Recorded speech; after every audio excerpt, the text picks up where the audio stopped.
Salam, selamat pagi Bapak Ibu Saudara yang terkasih dalam nama Tuhan Yesus. Hari ini kita akan belajar akan firman Tuhan. Namun sebelum itu kita akan berdoa terlebih dahulu. Kita akan menyerahkan semua kehidupan kita dalam kasih Tuhan. Mari kita berdoa. Bapa kami dalam surga, mengucap syukur untuk kesempatan hari ini. Kami akan merenungkan akan firman-Mu. Kami hendak belajar akan firman-Mu. Biarlah Tuhan yang menolong kami, supaya kami boleh mengerti apa yang Tuhan mau, supaya kami boleh mengerti apa yang Tuhan inginkan dalam kehidupan kami, untuk kami boleh melakukan sesuai dengan apa yang Engkau kehendaki. Terima kasih Tuhan, urapi hamba-Mu. Di dalam kelemahan keterbatasan hamba-Mu, kampukan hamba-Mu, untuk boleh menyampaikan isi hati-Mu. Dalam nama Yesus kami berdoa dan siap menyambut kebenaran firman Tuhan. Haleluya. Amin. Bapak Ibu Saudara, hari ini kita akan belajar firman Tuhan dari surat Roma pasal yang ke-6, ayat yang pertama sampai dengan ayat yang ke-14. Surat Roma pasal yang ke-6, ayat yang pertama sampai dengan ayat yang ke-14. Dan tema yang saya berikan atau judul yang saya berikan pada perenungan pada hari ini yaitu di dalam Kristus dosamu diampuni. Sekali lagi, di dalam Kristus dosamu diampuni. Bapak Ibu Saudara, sebelum kita akan merenungkan firman Tuhan ini, saya hendak mengajak Bapak Ibu Saudara nanti boleh membaca nats ini dari ayat pertama sampai dengan ayat yang ke-14. Namun di sini kita akan langsung saja belajar firman Tuhan ini. Bapak Ibu Saudara, akhir-akhir ini dalam kehidupan kita Kekristenan sekarang ini memiliki tantangan yang begitu besar, memiliki tantangan yang begitu luar biasa. Kenapa saya katakan seperti itu? Karena akhir-akhir ini orang Kristen pada menyibukkan dirinya dengan kegiatan-kegiatan. Orang-orang Kristen pada menyibukkan dirinya dengan kehidupan atau kegiatan dirinya sendiri. Bahkan Bapak Ibu Saudara, dengan adanya COVID-19 ini memunculkan pikiran, memunculkan mindset, memunculkan pola pikir yang berkata tidak usah ke gereja, kita hanya buka handphone, kita cari channel YouTube khotbah-khotbah yang bisa membuat hati kita tenang, membuat hati kita nyaman. Tetapi apa Bapak Ibu Saudara, perlu disadari bahwa itu menjadi suatu alat yang digunakan oleh si iblis.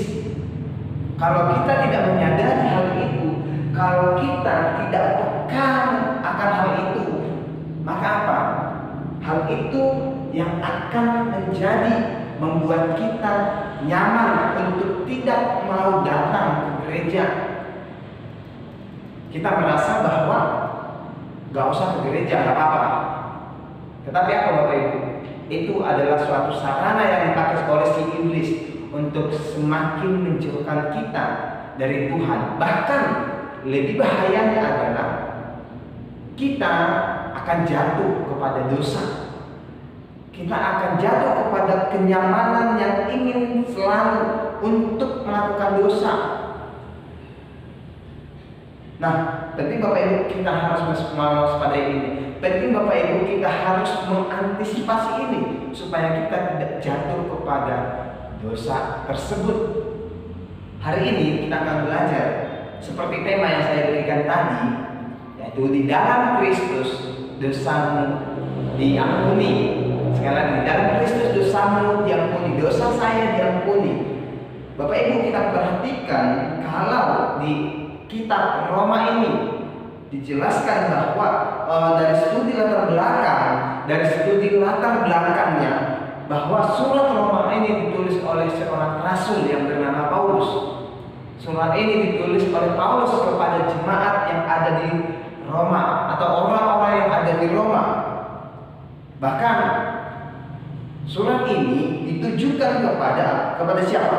Kepada orang-orang non-Yahudi. Kepada orang-orang non-Yahudi. Dalam perikop ini Bapak Ibu, kita perhatikan di ayat yang ke-1 ayat pertama sampai dengan ayat yang ke-14 ini, ternyata kenapa Paulus menuliskan surat ini? Karena ada mindset, karena ada pola pikir yang keliru. Pola pikir yang keliru terhadap suatu tindakan atau terhadap suatu pandangan atas dosa. Kalau kita perhatikan di konteks sebelumnya, bahwa di ayat yang ke-20 dan 21 pasal yang ke-5, di sana dituliskan atau di sana dijelaskan, diceritakan bahwa ada suatu pandangan, ada suatu anggapan, ada suatu pola pikir yang berkata, oh kalau saya melakukan dosa, bahwa maka kasih karunia berlimpah. Kalau saya melakukan banyak pelanggaran, maka kasih karunia itu berlimpah. Tetapi Bapak Ibu, itu adalah suatu pola pikir atau suatu mindset yang keliru. Itu adalah suatu mindset yang salah. Ya, oleh sebab itu, makanya Paulus menuliskan surat ini di ayat yang pertama. Dan jika demikian, apakah yang hendak kita katakan? Bolehkah kita bertekun dalam dosa supaya semakin bertambah kasih karunia itu? Tegas Bapak Ibu. Paulus mengatakan dengan begitu tegas, sekali-kali tidak boleh. Sekali-kali tidak boleh melakukan dosa itu. Dikatakan bahwa bukankah kita telah mati bagi dosa? Bagaimanakah kita masih dapat hidup di dalamnya? Bapak Ibu, di sini Paulus sangat tegas, di sini Paulus sangat keras menekankan supaya sekali-kali tidak melakukan dosa atau memiliki pandangan kalau kita berdosa melakukan dosa maka kasih karunia itu semakin berlimpah. Tidak sama sekali Bapak Ibu. Dan hari ini Bapak Ibu Saudara, kita akan belajar ada 3 poin yang akan kita pelajari pada hari ini. Sebagai orang yang sudah menerima tebusan atau sebagai orang yang telah ditebus oleh Tuhan Yesus, kita patut dan harus melakukan 3 hal ini. Yang pertama adalah poin yang pertama kita pelajari, tinggalkan keinginan untuk melakukan dosa. Tinggalkan keinginan untuk melakukan dosa. Kata meninggalkan di sini artinya bahwa kita itu berbalik arah yang seharusnya kita menuju melakukan dosa. Tetapi apa? Kita meninggalkan perbuatan dosa itu. Bukan apa? Bukan malah bergeser. Tetapi apa? Meninggalkan dosa itu. Nah, di sini kita Bapak Ibu kita melihat bahwa Paulus sangat tegas dalam pengajarannya ini berkenaan dengan dosa dan kasih karunia Allah. Kasih karunia Allah. Paulus mengajarkan bahwa kasih karunia Allah tidak boleh dianggap main-main. Tidak boleh dianggap main-main. Kenapa? Karena kasih karunia Allah yang telah Allah anugerahkan di dalam Yesus Kristus itu juga bukan hal yang main-main. Coba Bapak Ibu, kalau kasih karunia merupakan suatu hal yang main-main, mungkin manusia atau orang berdosa beranggapan, ya udah saya melakukan dosa ini, terus saya mohon ampun, terus berdosa lagi, mohon ampun lagi, berdosa lagi, mohon ampun lagi. Artinya apa? Itu menganggap sepele akan kasih karunia Allah, menganggap sepele akan kasih karunia Allah. Namun Bapak Ibu, di sini kita melihat bagaimana Paulus dengan begitu tegas menekankan bahwa sekali-kali tidak boleh untuk melakukan dosa itu. Karena apa? Karena kita tahu bahwa Paulus sudah menyadari dan sudah merasakan bagaimana kasih karunia yang telah Allah limpahkan, yang telah Allah anugerahkan di dalam kehidupannya. Saat setelah dia mengalami perjumpaan, mengalami pertobatan dengan Tuhan Yesus, saat di perjalanan ke Damsyik, dia bertobat dengan sungguh-sungguh, bahkan dia menyerahkan hidupnya untuk Tuhan. Dia menyerahkan hidupnya untuk Tuhan. Jadi Bapak Ibu, bagi kita saat ini, kata meninggalkan keinginan untuk melakukan dosa, memang secara manusia ada keinginan, secara manusia ada tabiat untuk melakukan dosa. Contoh kecil, contoh sederhana, kita sulit untuk menolong orang lain, ya. Bahkan mungkin kita sering, bagaimana saya dapat menolong orang lain? Mungkin kita berkata, bagaimana saya mungkin Pak Pendeta? Bagaimana saya mungkin bisa menolong orang lain sementara saya juga perlu ditolong, sementara saya juga perlu pertolongan? Hal ini yang menjadi penghalang, penghambat untuk kita bisa memperhatikan orang lain. Bahkan Bapak Ibu Saudara, yang lebih berbahaya adalah bahwa kita sangat sulit menyadari bahwa Yesus Kristus telah melakukan segala yang begitu besar kasih-Nya. Dia tidak mementingkan dirinya sendiri, bahkan dia sampai rela disalib. Dia rela disalib untuk saya, untuk Bapak Ibu Saudara, hanya karena supaya hubungan antara kita yang berdosa ini dengan Bapa di surga boleh pulih kembali, boleh bersatu kembali. Tapi apa? Yesus tidak mementingkan dirinya. Dia turun dari tahta kemuliaan, dia turun dari surga ke dunia untuk apa? Untuk menjadi tebusan dosa manusia. Itu jadi penting bagi kita Bapak Ibu, agar kita terus mengingat akan kasih karunia yang Allah limpahkan, sehingga dengan demikian kita belajar dan terus berjuang untuk tidak, ataupun untuk kita meninggalkan keinginan kita untuk melakukan dosa. Hal itu yang pertama. Yang kedua, poin yang kedua adalah menjadi serupa dengan Kristus. Menjadi serupa dengan Kristus. Bapak Ibu, menjadi serupa dengan Kristus adalah hal di mana itu kita terus berproses, kita terus berjuang, kita terus berupaya di dalam kehidupan kita untuk kita boleh menjadi serupa dengan Kristus. Kita melihat Bapak Ibu di ayat yang ke-5 dan yang ke-6. Sebab jika kita telah menjadi satu dengan apa yang sama dengan kematiannya, kita juga akan menjadi satu dengan apa yang sama dengan kebangkitannya. Artinya apa? Di dalam kematian dan kebangkitan, sebagai orang yang percaya, sebagai orang yang sungguh-sungguh atau benar-benar percaya kepada Kristus, kita harus menjadi satu dan serupa dengan Kristus. Tujuan utama orang percaya adalah menjadi serupa dengan Kristus. Bagaimana caranya kita menjadi serupa dengan Kristus? Kita akan dapat menjadi serupa, kita akan dapat sama menjadi serupa dengan Kristus ketika kita meninggalkan tabiat atau meninggalkan dosa kita dan memiliki komitmen untuk mau serupa dengan Kristus. Kita terus berjuang Bapak Ibu. Di dalam perjuangan itu, saya yakin bahwa tidak mudah atau tidak gampang, karena di dalam kedagingan kita terus berjuang melawan daging kita, melawan keinginan kita.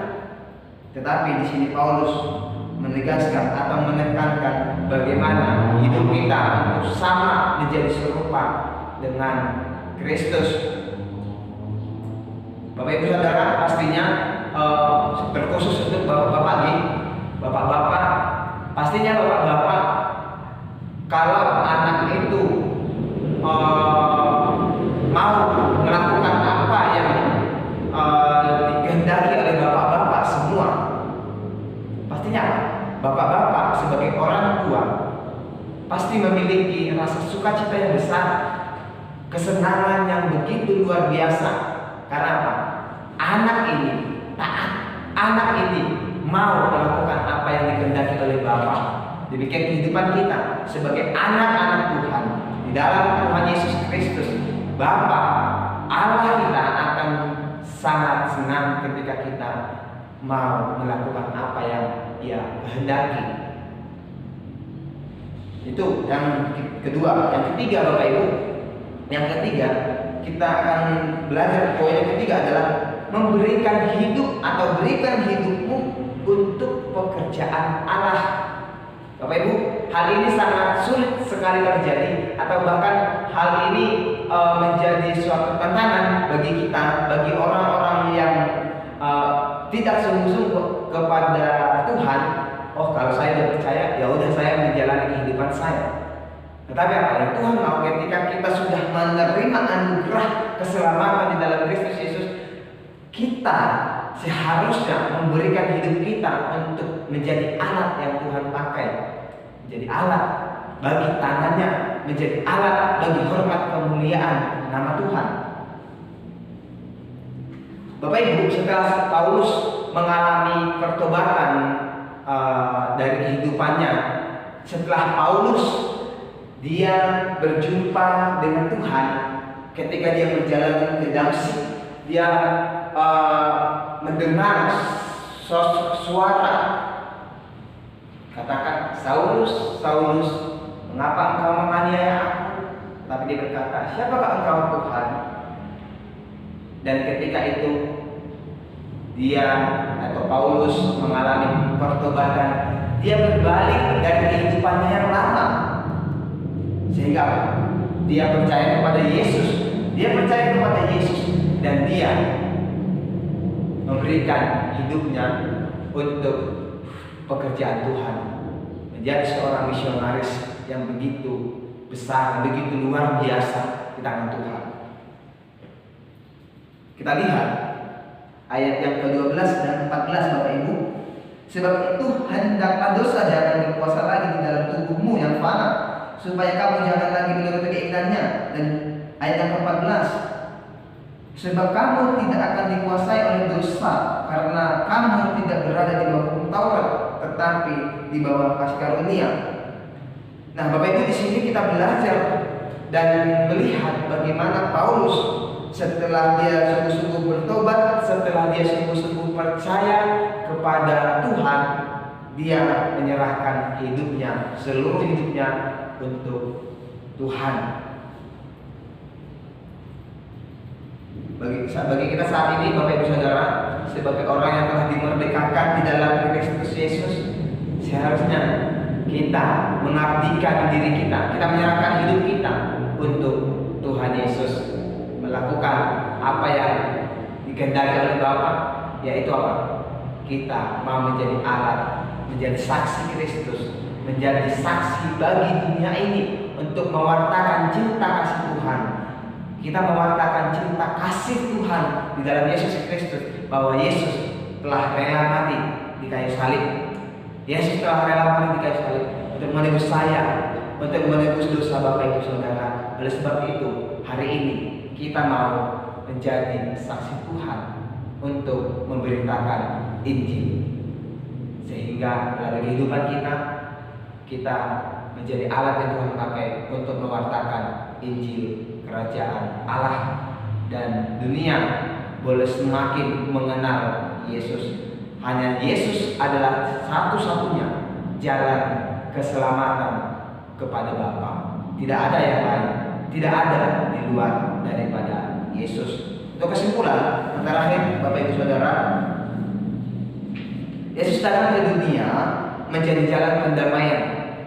Yesus datang ke dunia menjadi jalan pendamaian antara manusia dengan Allah. Yesus Kristus datang menyerahkan nyawanya untuk menjadi tebusan dosa manusia. Bapak Ibu, oleh sebab itu mari kita terus untuk selalu dan senantiasa menyadari akan pengorbanan yang dilakukan, pengorbanan yang diberikan, yang dilakukan oleh Yesus. Oleh karena kasih karunia-Nya kita boleh diselamatkan. Amin.